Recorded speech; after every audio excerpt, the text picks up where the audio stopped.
Um, Before everything starts, quick note, me editing.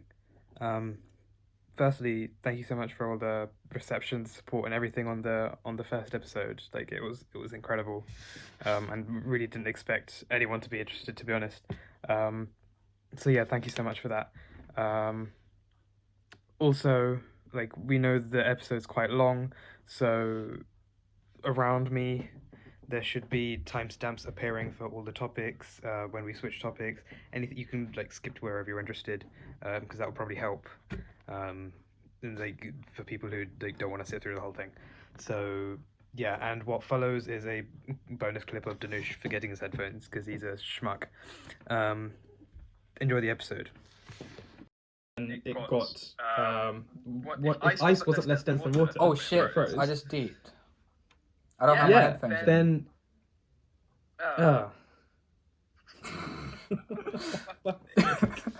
We're gonna have to act this out. Okay, now we have to cut We this have to out. act this out again. All right. 3, 2, 1. Yeah. Let's go. Oh, I'm getting better at clapping. Sorry. We just do it again.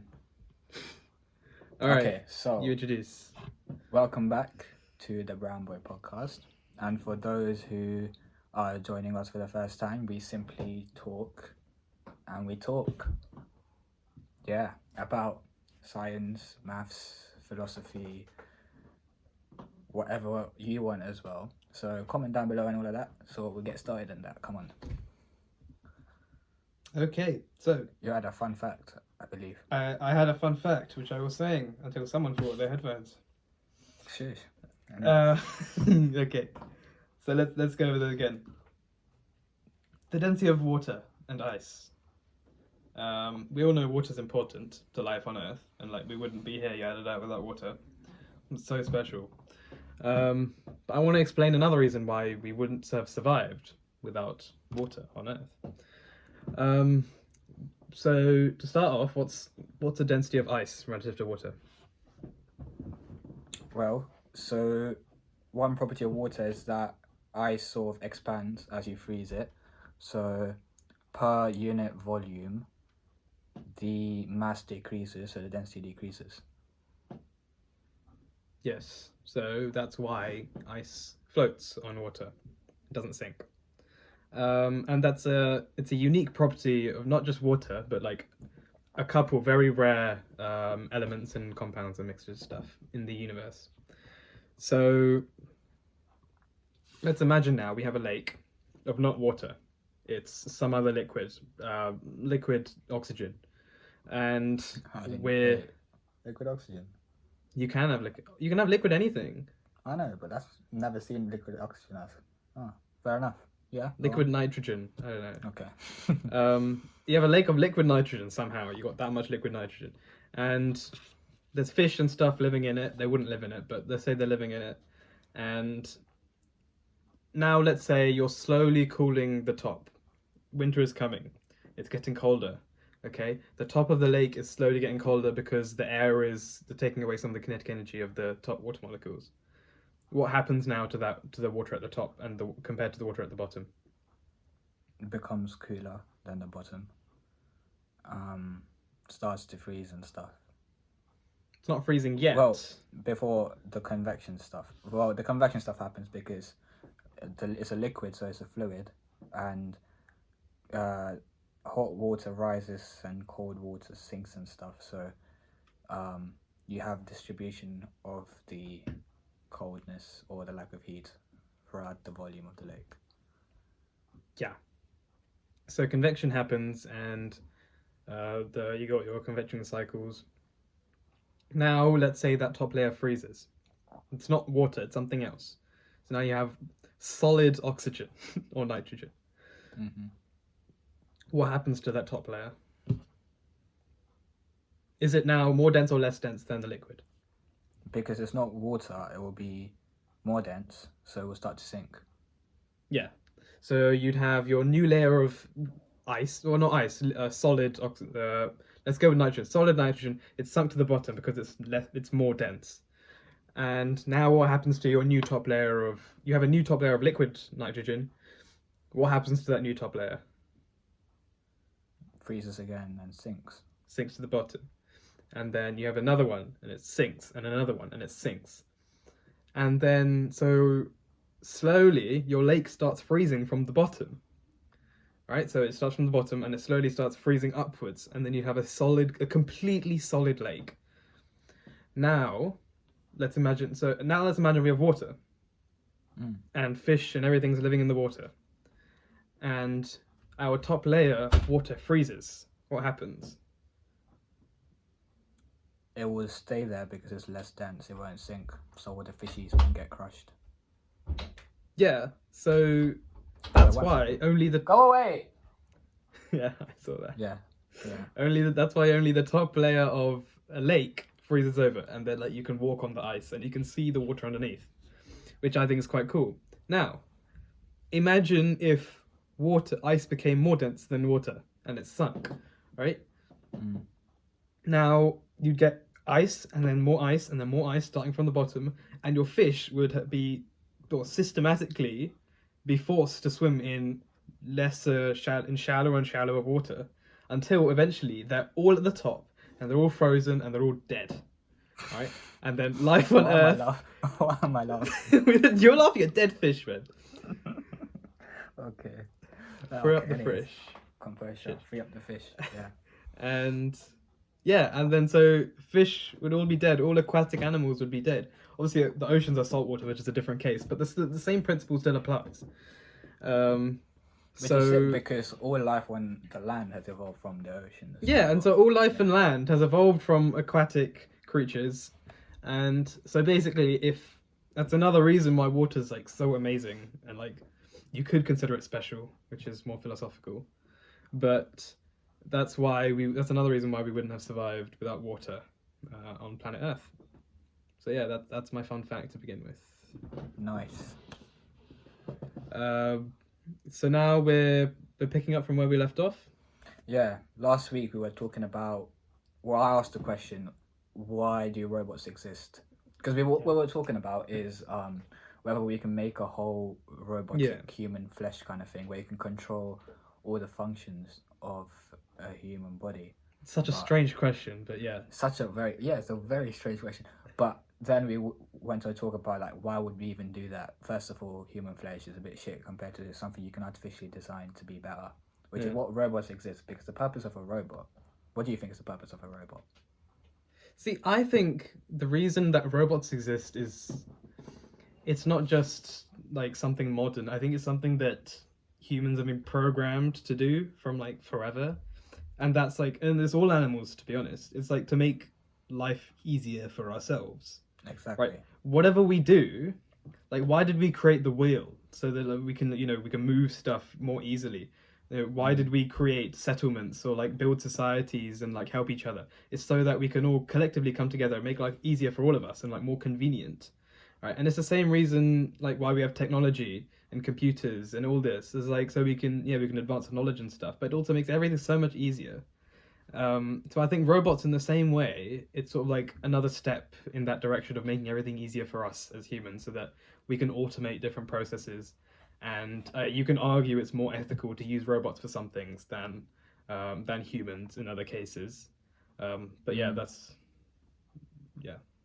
Yeah, the whole point of computer systems is to make something that a human does to be done more efficiently, to be done quicker.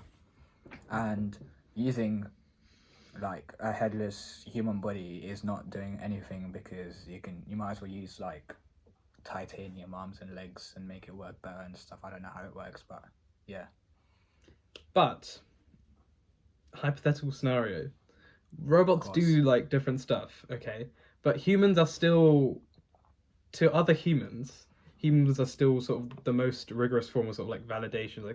If you know you're dealing with a human, you're gonna take things more seriously than oh, it's just a robot, it's fine, right? Now imagine you could, Neuralink and stuff, with putting chips in human brains and whatnot. Mm-hmm. Imagine you could take control of now other humans, and you could manipulate some humans into doing and saying some things and performing certain actions based on having control over their brain and sending signals to different parts of the body. And so now you come to the point where I don't know where I'm going with this. What do you think? All right, Like, so would you do that? Why not? Like, or could you argue that perhaps robots would also get to that point where they're almost indistinguishable from a human being, and it would just be more efficient to use a robot? you're asking me, would you want to put chips in everyone's brains and control them? Yeah, but what if you could? Yeah, What could you control another person just from a small chip in their brain? That's the thing, though, isn't it? Because all the science fiction stuff, they all put stuff in. Like, the brain is a big thing. It's a big organ. It's not actually that small. So Yeah. and there's a lot of stuff going on inside, in it. So when you want to put a chip in, if it only controls a certain part of your brain, it's not going to be enough. But it's about how the chip is, what it does, how it's designed, and everything. I know, but the brain is composed of different areas or sections, and they're all responsible for different things. For example, the medulla oblongata, I think, is responsible for a lot of unconscious actions, such as your heartbeat, your breathing, and stuff like that. And it's difficult to be able to access every single part of the brain with one chip, logistically. But if we could, the ethics in that is a bit mad. Yeah, I know. But like, I don't like ethics. I think it's just a cool idea. It is a cool idea. Imagine you could do that. That's crazy. What would you do with it? What would you make humans do? Oh yeah, I was just thinking, like you wouldn't like build an army, like No, 'cause because that's who just you that's fighting? just inefficient. Yeah, and Huh? second, yeah, exactly. Just nuke the whole thing. Why would you send an No, army? don't nuke it. It's not medieval Nuking times is where, like very inefficient. Like you can't nuke something and then just like walk in. It's not a bomb. Oh, it is a bomb, but it's like a completely different that's because you're not scale trying of to walk bomb. in. If it's a world war, right? You would rather nuke a place than send a million chipped humans into. Yeah, but if you could control everyone to, not feel remorse or regret or guilt, and then you could just send them off. Send them And like then- superhumans, Captain America, Yeah. the Winter Soldier. Basically, it's the Winter Soldier. Well, yeah, they don't have a super soldier serum, but yeah. But like, you wouldn't do that. You just use robots. Like, why would you do that? Because you'd run out But of wouldn't the humans. robots be more susceptible to like hacking and stuff? Huh? Wouldn't the robots be more susceptible to like hacking and stuff? Like you can. I'm Yeah, thinking but- proper science fiction now. Like, just hack the Okay, whole. if you've hacked a human, then you can assume everything is hackable. Like, my dad was. So actually- you're assuming with this chip, there's no free will for the human. Yeah, but okay, see, would there be? Because the way I think Neuralink works is, I don't think it's to do with controlling muscles or things like that. I think it's just to do with like information recall, and like having like maybe permanent storage in your brain, or it's sort of to do with curing Alzheimer's or things like that. So it programs the brain not to stop decomposing itself, and to Oh, I see. regenerate its neurons and what things. So I don't think the So- chips are moving in that direction. But if we are developing brain chip technology, like someone would eventually do it. Yeah. So less science fiction, more actual use for chips. If you played your cards right, and you could manipulate world leaders and whatnot into subtly changing things here and there, and then over the course of, if you were like a really big brain mastermind, you could just sit in a room and control everything. That would be mad. That'd be crazy. What if someone's doing that right now with coronavirus? Oh, for God's sake! Let's not go into conspiracy. Let's go to science. Let's That would talk be about cool. science. That would be cool. Anyway, Okay. yeah. Not conspiracy. All right, science. Okay, Let me nukes. set my You know, brightness. Screen you know too bright. the way that Elon Musk is planning to warm up Mars in the short term is to nuke the poles. I'm sorry, what? Nuke the pole? Did I hear that right? Nuke the poles of Mars. You know how there's water trapped in the ice caps of Mars? Oh, I see. Yeah. So to heat it up, his plan is to just send atomic bombs and then just like boom and then heat it up and then you got water. Well, realistically, I don't see a problem with that because you're not killing anyone and you're not doing anything. You're just making water fly everywhere. Yeah, but wouldn't it make like the water and shit radioactive? Like, yeah, everyone would literally, you would literally develop Martians if you drink that water. Like, That's people would true. have genetic defects. Like, but yeah, I just thought it stay was kind away of from funny. the science. Yeah, no, but in the long term, to survive on Mars, we'd have to build domes first, and then live in the domes, and eventually we can heat up the planet to a point where it's as hot as the Earth. Yeah, I think it's kind of cool, but like, how long would that take, and what kind of logistics are there involved in that? It's a huge project, and like, considering that humans can't even get rid of a virus on its own planet, like, could we really expect to get to Mars and then heat up the entire planet and terraform it and all that? Well, he's an ambitious man. There's no reason to be ambitious. It's not going to happen in any of our lifetimes. Like, that's going to take like hundreds of years. And in that time, we might even just sort of like trash the Earth to the point where it's unlivable, and then we eventually die out. Like, you never know. Wall-E moment. Huh? Just everyone lives in, Wall-E, the film. Yeah. Yeah. Anyways, science. Where's the science? Hey, that was science. Okay. What other science do you want to go into? I believe you have topics set out. I don't. Okay, let's talk. Okay, about time more. why not? Okay. Time travel. Let's do time travel because that goes let's back do to time biology. Time travel. That's it, What's up really? Yeah, I've got Well- another biology topic.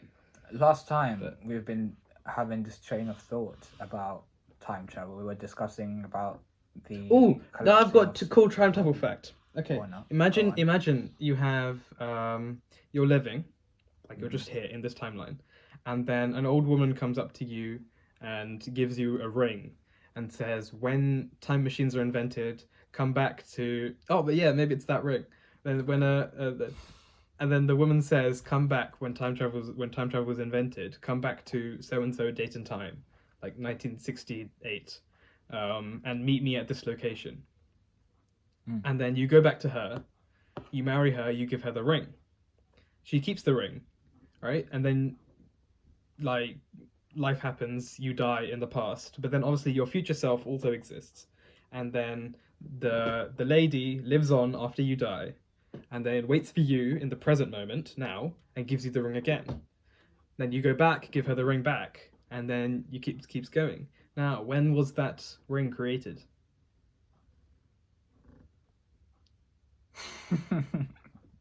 That's true because when you're going backwards, when you're doing a regression, right? It still is happening It's the same ring. because. Wait a minute. It's called a Jin particle. Something that was never created or destroyed. It just exists in the timeline. Well, this is provided that there's we're only looking at this one single timeline, and somehow this guy had time traveled to that particular moment, to that particular timeline. Because remember when we were talking about, like, you said that a quantum superposition. So we should we describe it? Should we just? Okay. It's called the otherworld theory, and it's basically the principle that when you have superpositions happen in the world all around us all the time, like a photon hitting you, that's a superposition. Hitting a sort of like an elementary particle with a lepton or boson, that's all superpositions collapsing, being created, whatnot. And say we had a superposition, anything, and it exists in a probability state, the wave function, and we don't know whether it's in one state or the other. We can predict its movement or speed or whatnot. And in the current theory, or in the current sort of quantum theory, we can predict with certain probability the momentum and the position and or the position of like each particle. Yeah, using the wave function, using Schrodinger's equation. Yeah. So And the Dirac equation.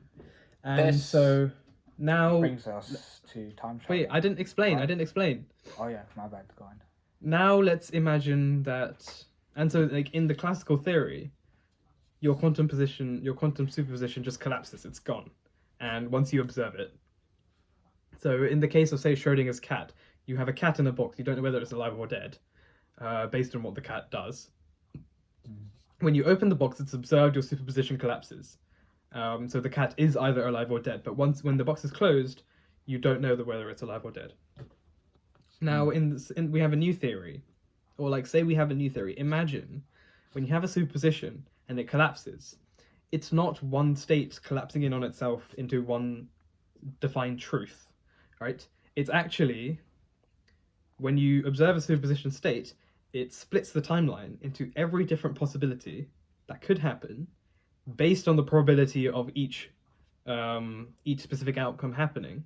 So say it splits into 100 timelines, and you have a 70% probability so in 70% of those timelines, the position of the particle is in one position, and then say 30% it's in another position, or like what it would be sort of a distribution curve. But yeah, so essentially in each timeline you have different outcomes of what the superposition collapsed to. So you could argue that with this theory, everything that could ever happen, will ever happen, has happened, or technically not. But every time you have a superposition collapsing, you're splitting your timeline again and again and again and again. And so in all these timelines, you can find a specific series of events, and if you navigate superpositions correctly, then you can find anything really. But it also comes back to the idea that they're not all separate timelines. They're all one timeline. They've just split off. So technically, everything comes from one timeline, but it all splits off into different timelines. And yeah, there's actually one problem with this, which is okay. I'll stop interrupting you. But there is one problem with this theory, which is the energy of like a universe, right? So when you're splitting a timeline into like 1 million timelines, in that million timelines, you need to create a million different universes.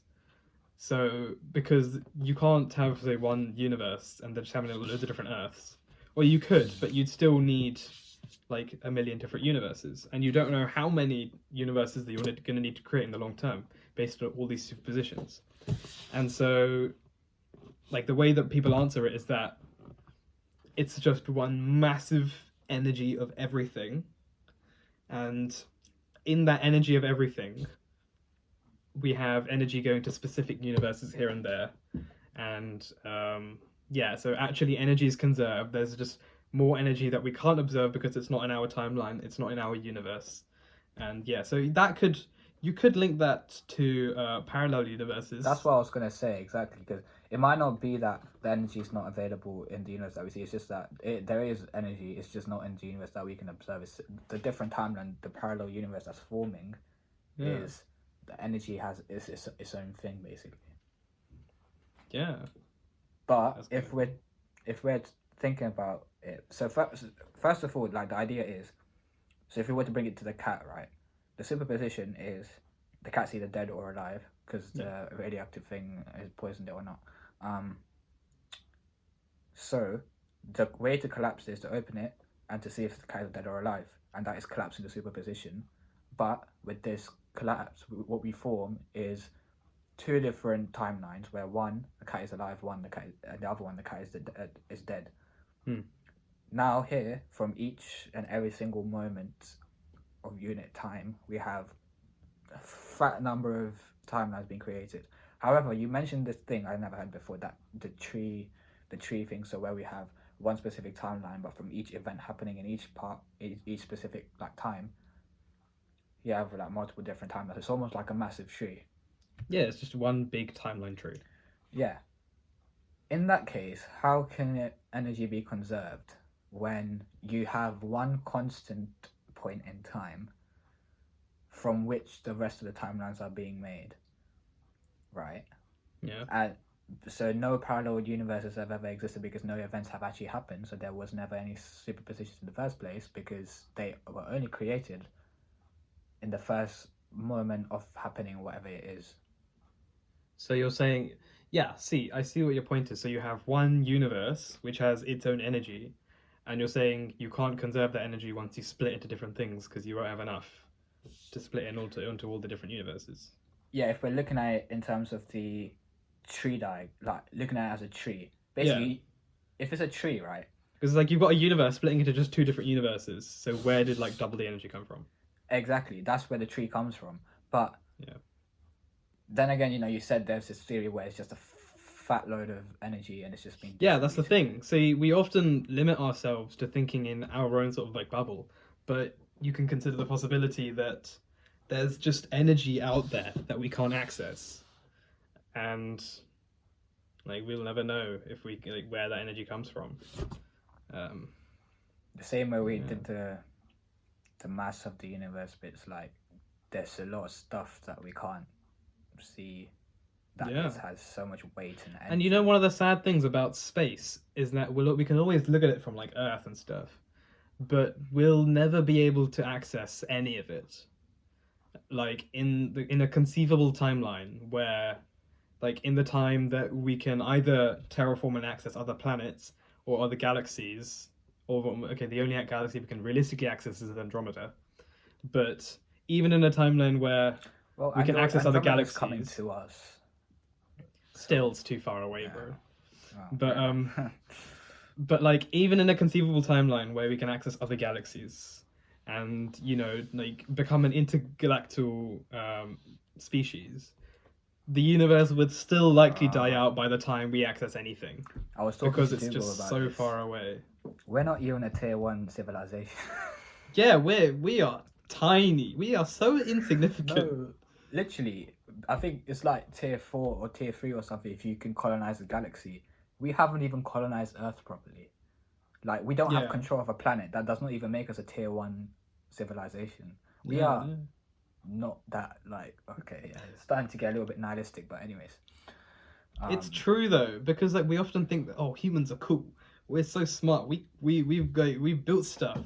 But like in the grand scheme of things, we're so small and insignificant. It really puts you in your place when you think about it. Yeah, humble yourself, people. Yeah. Have you heard of the Fermi Paradox? I have heard of it. I forgot what it is though. It's Oh wait, the aliens thing. it's why haven't we seen aliens Yeah. yet? Yeah, that's the one. It's I to do think with it's like 3 possibilities where the one filters. is so one is that the aliens have already come before humans have or something. One is that they are existing while we are existing but we can't access them, and then the other one is that they have existed they are we are to exist, or they have existed and have died out or something. I don't know, it's some theory. It's essentially in the universe you have filters, so it's not like a physical filter, but it's like an event that happens to every living civilization, and it's sort of like this. It's a huge point of like struggle, and like stress on the resources of the civilization, and if you can get past that filter, then you can sort of like go on to do like amazing things. If you die out in that filter, you die out, and like it's the idea that different civilizations either get past or don't get past the filter. And with the Fermi paradox, it's like, why haven't we seen aliens yet? Well, either we are the first aliens, and the great filters are coming, and like we won't know if we'll survive them, or filters do exist now, or like I don't know, aliens do exist now, we just can't see them and whatnot, and or we are the only civilization. Aliens have existed in the past; they just all died out because of filters, and yeah, I think it's quite interesting in the sense that like we'll never know. Yeah. We'll never know. That is another superposition. But okay, I guess exist or not. you can somewhat estimate in the sense that like how long did it take for life to develop on Earth? It is, but it's a game of chances. That's true. You're just as likely for aliens like not to be there than it is to be there and stuff. Like it's a lot of probability, a lot of chance. Yeah, we were talking about this. Like everything in the universe is just a probability. Exactly. Everything is a superposition. Any event that is supposed to happen in the future. That's what I mean. Like you can't technically travel into the future when it comes to time travel because you don't know how the superposition collapses when it comes to this idea of different. Yeah, that's the thing. With the previous theory of splitting into different timelines, you can never know if you're traveling to the future. You don't know what timeline you're going to go into. You could split up into a completely different timeline. So that's perhaps that's an idea as to why time travel to the future may not be possible, because it's sort of parallel to the idea that we don't know what's going to happen in the future and the future isn't known yet, or it's the idea that all futures exist, but you can never access different futures, or like you won't know what future you're going to go into. So, and then once you go back, like you might go into a different future, and yeah. Yeah, you might come back to a different timeline. And We're probably confusing a lot of people right now. Yeah. Because this is a lot of waffle. It is a lot of waffle. Basically, I'll just quickly summarize it. So, if a superposition collapses, you have these shitload of timelines just being created, right? That bunch of timelines. Yeah. That means you can't. It's a game of chances. You can't possibly you can predict what's going to happen, but it's a chance for a certain event to happen, for you to be even travel into a future where there even is a future. You can't do it because you can't predict for certain what's going to happen in the future or a certain point in time, a certain event. Therefore, you can't. It's not logically possible for you to actually travel into the future to a certain point in time. Yeah. Whereas, and traveling back as well from let's say physics somehow works and you're in the future now, boom, well done, cool. How are you going to get back to that exact point, exact timeline? Because there's so many. Yeah, because once you go behind a superposition and then you go back into it again, you don't know where you're going to end up. Exactly. It's just a random game of chance. What if you could observe a superposition and then you could see, because you can still predict its probabilities, right, without observing it, right? Yeah. So what if you could navigate superpositions in a way that you only go down paths which are 100% or close to 100% probability? And so that way, it's almost like you're taking one certain defined route, and so all the other timelines are such low probability you can ignore them, and then you can travel back and forth on that one timeline. That makes sense, but wouldn't those smaller probabilities add up over time? That's true. They would compound, and then you don't know where you're gonna end up. It's all a game of chance. Crazy. It's all a game of chance. Yeah, what were we talking about? Aliens. That's what we're talking about. Aliens. The thing is, right? We don't know the science of dark matter, dark energy, and all of that, right? We don't really have an idea of how the physics works. Dark matter. Much. Yeah. Yeah, I think we can only predict. I don't know if it's dark matter or just matter we can't observe, but there is somehow matter in the universe that has to exist such that the universe expands in a certain way. Exactly. And we call it dark matter. So I think, what was it, 5%? Is that dark matter or is that dark energy? Or what is that? There's some sort of mix up there. Anyway, yeah, whatever. I think it's dark matter. I mean, energy is mass and all of that shit. But let's not go into that. Yeah, but we'll call it dark matter for the sake of this. And what's the number? 5% of stuff you can see is stuff you can see, and the rest is 5% of the mass of the universe is stuff you can see. Yeah. Yeah. So 95% of the mass of the universe is stuff we have no idea what it is. Yeah. Mad. I know, it's crazy. Again, it goes to show we don't know shit. We know nothing. We're fucking dumb. But you know what? There's a positive outlook with this, which is that okay, imagine you're imagine you're watching a chess game. You're an observer of two people playing chess, right? You can watch them play their moves, and you note down like what they're doing, techniques, different moves and stuff. And like you don't know the rules of chess, but as you observe, you start to get a knowledge of the game of chess. Like, okay, so the pawn can move straight or diagonal if it's attacking, like the queen can move anywhere, the rooks move up and down. So you start to get a sense of these rules. And over time, you get better and better at chess because just by observing it.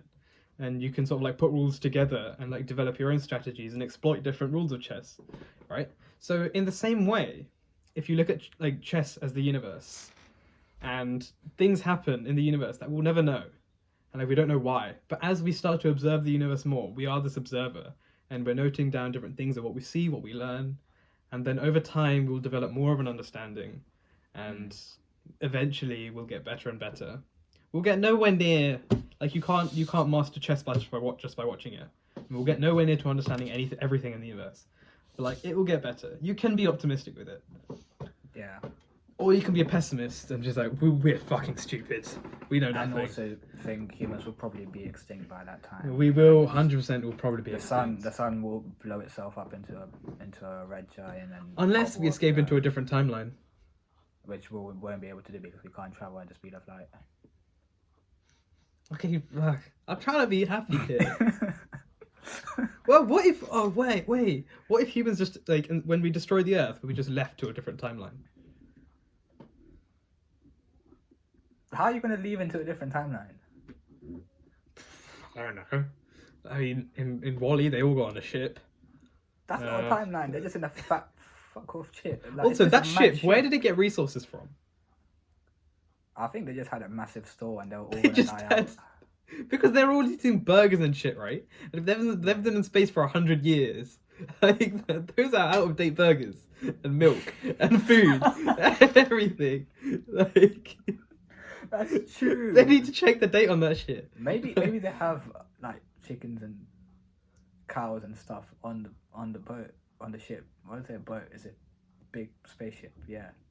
Yeah. But they did that with like with boats and cows and stuff with like on boats, right? Like when they were colonizing new lands, they'd take a cow with them, and the cow would just die. It wasn't a good idea. Oh my days. Okay. You're laughing at dead cows, but like, well, there's only animals on the place anyway. You don't need to bring animals. How do you create milk? Could you chemically create milk? How is milk created? It's lactose. It's lactose, not lactate. Lactose is glucose. It's galactose and alpha glucose. Those two are the monomers, which forms a glycosidic bond to form lactose. And yeah, I agree. Yeah. Keep going.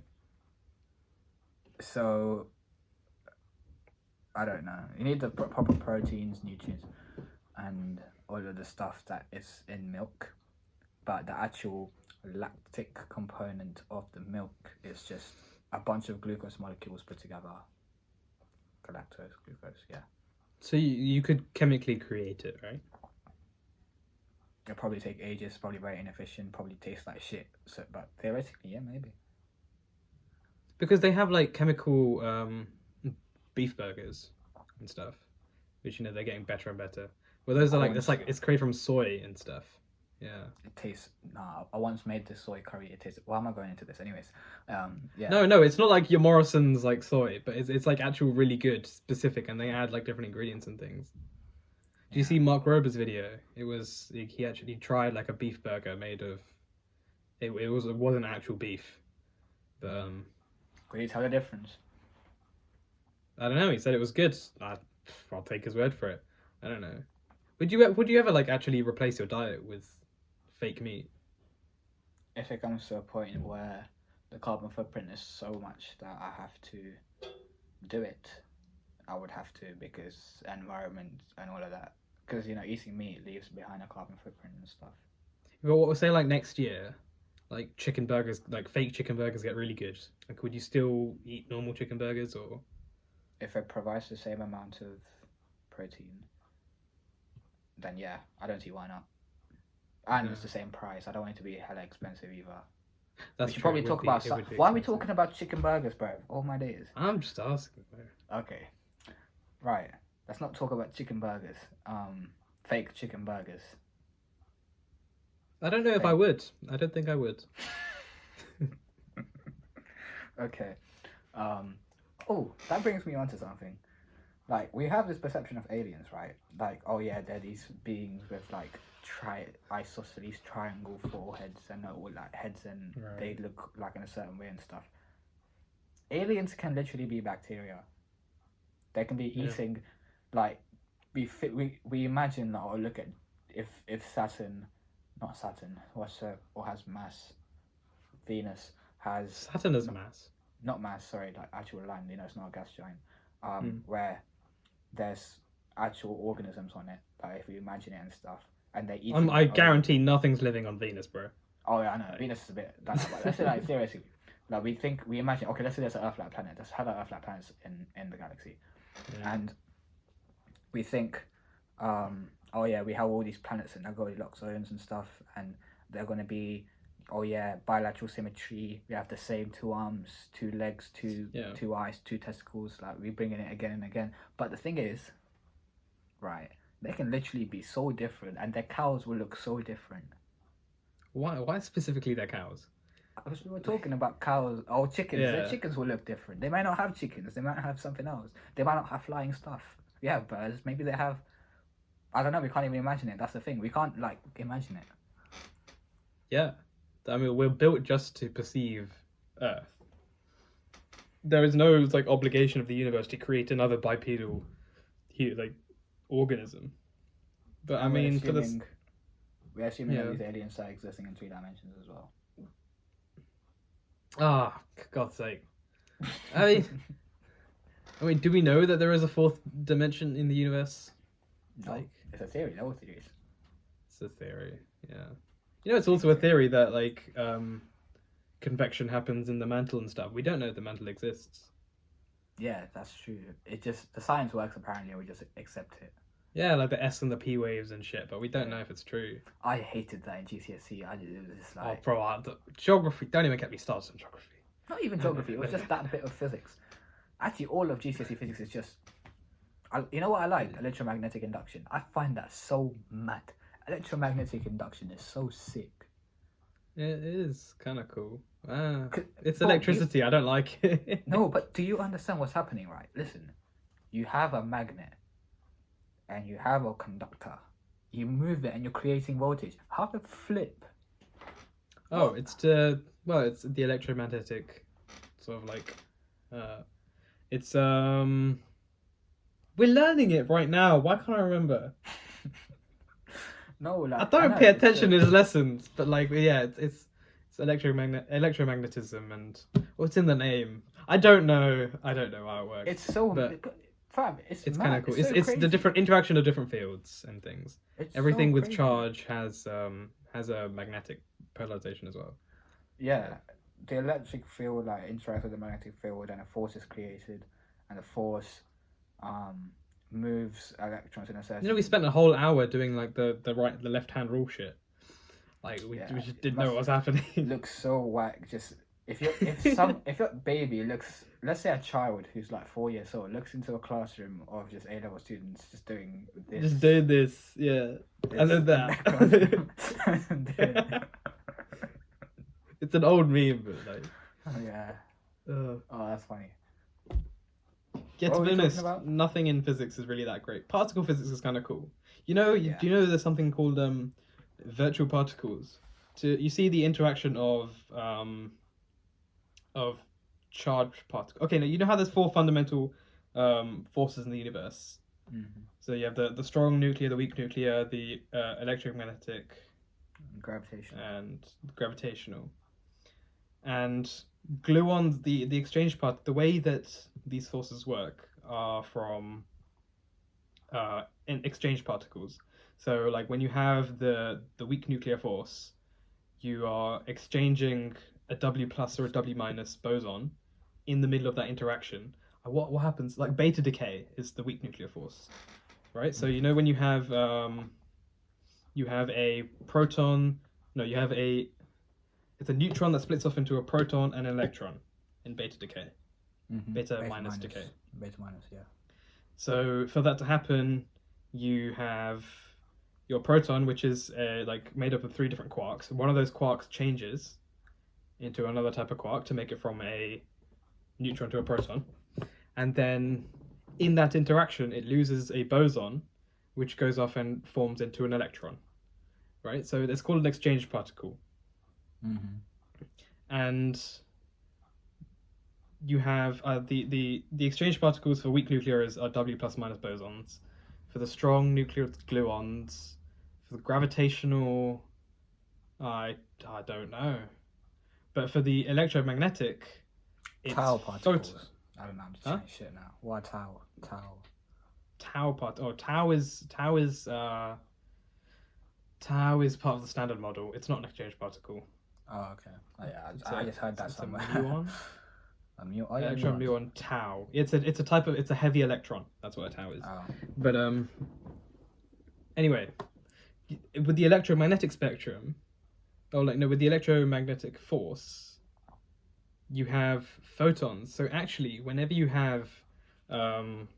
like touching something or anything really, when you have any type of electromagnetic interaction, there's actually just an infinite amount of photons going from the positive charge to the negative charge every time. So there's just a constant stream of photons, which essentially become the energy, which become the force that repels you from positive and negative charge.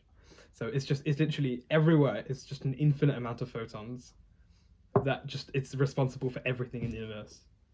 Infinite. It's an infinite amount of photons, which is why the electromagnetic force is like you can feel it from one side of the universe to another. It's infinite. The range is infinite because it's infinite amount of photons, and photons just go forever. The thing is, like we can never perceive this kind of infinity, but like there's just infinite photons everywhere, and that's what the infinite photons I think is. They use the sum of all natural numbers. Yeah, to calculate it. Flipping man's a 12th out of nowhere. Yeah, but it's kind of cool. It's just there's just photons everywhere. Oh, should I explain my parity cool physics conundrum? No, I don't know what this is. Okay, I'm doing a lot of explaining here. But, it's cool. I need water. I am very intrigued. So. Okay, parity. What happens at parity? What is parity? What is this? Right. The laws of physics, the way they're built. Do this Oxford style. Standard physics. Yeah. It's not going to work Oxford style, but I'll explain. Okay. The way that standard physics works is like Newtonian physics can work backwards and forwards, right? So if the universe was replayed from now until the beginning of the universe, and that was used as its only timeline, the physics would still work backwards. Like I can throw you a ball, you can throw it back to me, we can bounce it anywhere, and if you replayed it backwards, it would still work, right? The physics would be the same. With quantum physics, this doesn't happen, and there are 3 parities that need to be conserved in order for quantum mechanics to work out. And these are, trying to remember, these are time parity, charge parity, and something else. CPT. Time parity charge. Basically, there's this other parity, which is space parity. It's just space. It's just parity. Right? So it's the idea that if we were in a mirror dimension, we wouldn't be able to tell because the physics works the same. Right? So we would never know. So you have your X, Y, and Z axis. If these were inverted, we wouldn't know if we were in this mirror world. There could be a whole other mirror universe out there which is playing out the exact physics in the exact same way. We're just in the mirror of that, but we wouldn't know because of parity. In the same way you have time parity, which is that events happen backwards and forwards in the same way, and charge parity, which is that positive and negative charges are essentially equal and opposite, but there is no uniqueness with a positive and a negative charge. We just label it as positive and negative, but the universe treats it the same way. Now, parity should technically be preserved in everything for the universe to work. But this very clever lady, she stayed back from her holiday to somewhere in order to figure this out. But she proved that parity can be broken. The way she did this was, you know how you have spin on a particle? Mm-hmm. And she took a radioactive particle and she spun it. In the mirror world, she spun say you have a mirror, you have one axis that acts the same way in both mirrors, right? And then the rest are flipped. Mm-hmm. So if you flip a mirror, if you flip like a ball clockwise in the mirror, it's still spinning clockwise, right? Now, that radioactive particle, it decays. It has an electron decay, and technically there should be no preference as to whether it decays left or it decays right, because parity. Like, you shouldn't be able to tell if you were in the mirror world. If it decayed preferentially in one direction, you'd be able to tell based on the direction that it went in whether you were in the mirror or not. And so she actually found out that the electron particles, I think 70 or 80% of them, were ejected in one specific preferential direction, and that means in the mirror, they would still be ejected in that same direction. Like, it's you can't you need an animation. So yeah, axes, but it right. So in the axes, yeah. one of them is the same. They're ejected in the same axis as constant in both. Yeah, but in the mirror dimension, if it ejected in the same direction as in the normal world, the axes are flipped. Although its spin is the same, the axes are flipped. So if it ejected in the same direction, it would be going on the opposite axis that it should be going if it was in the mirror world. Okay. So she proved that parity was broken because this particle was preferentially ejecting beta minus particles in one axis, and so we'd be able to tell.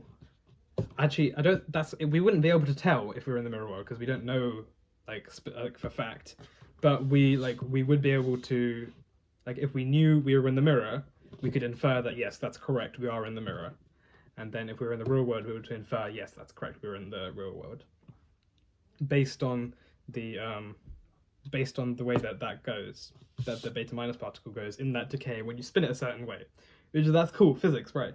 And so then this basically broke physics. Like, everywhere they were like, no, this is bullshit, like, shut up.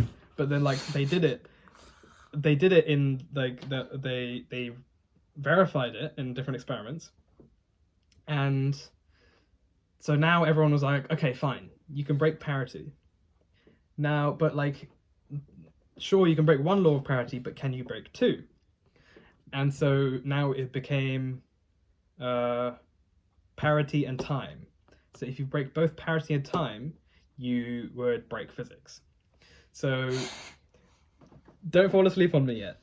But yeah, and so they figured out, again, they broke time parity in the with you have the position of was it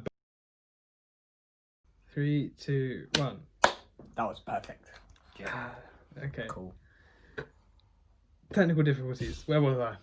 Technical difficulties. I changed my hair to something a little cooler. I think it looks quite good. Thank you.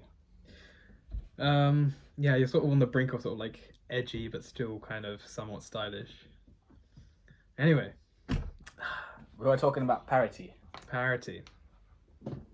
I was talking about they broke parity.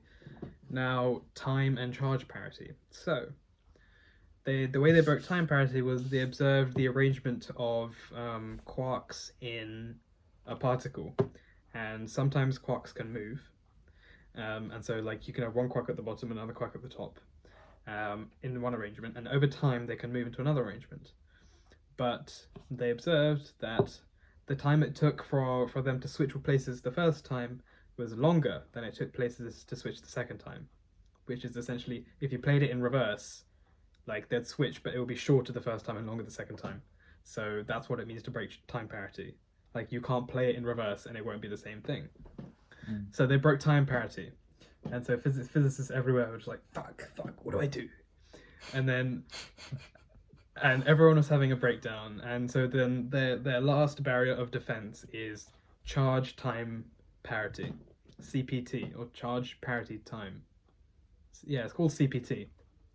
And if they break, and like some particles have been shown to break charge parity as well. It's just not at the same time as time and parity, like physical parity.